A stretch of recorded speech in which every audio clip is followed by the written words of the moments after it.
I had the misfortune of getting stuck on Little Inagua with a broken boat. This was the way we managed to make enough fresh water to survive on. It's a great product, very good survival kind of contingency kind of thing to have on hand. I didn't want to alter the sun kettle, so all I'm doing is blocking open the pressure relief valve, and then I just took a piece of a plastic bottle and made a little nose cone for it. It's going to fit right over here. I may need to put a little more tape on it to secure it. And then I'm hooking my condenser coil up. Now, as the water in sun kettle boils, moves through the condenser coil, condenses, and you get a drip of fresh water.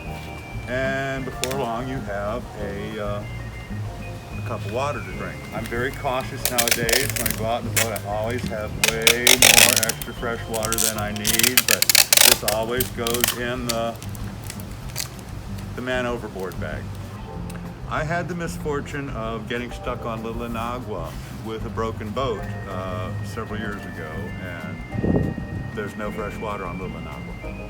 And we had pretty well gone through our supplies, and we wound up marooned basically for 3 days until somebody came along that could give us enough fuel to make it home. We had food, but fresh water was the big issue.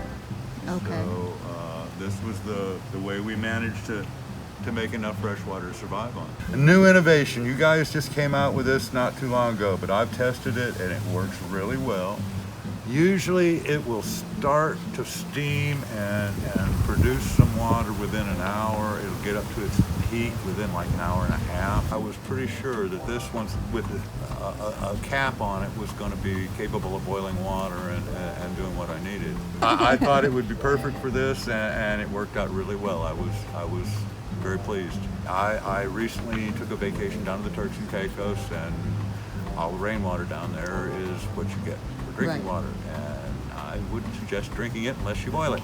It made the trip with me, and it purified all the water out of the catchment so that I had clean drinking water that I was comfortable with. It makes it totally hands-free. I don't have to start a fire or tend a fire if I'm in a situation where I'm trying to make fresh water or purify even water that is a little suspicious, like the catchment water down in the islands. It's a great product, very good survival kind of contingency kind of thing to have on hand. Definitely recommend it. I think it's reasonably priced and it's well made.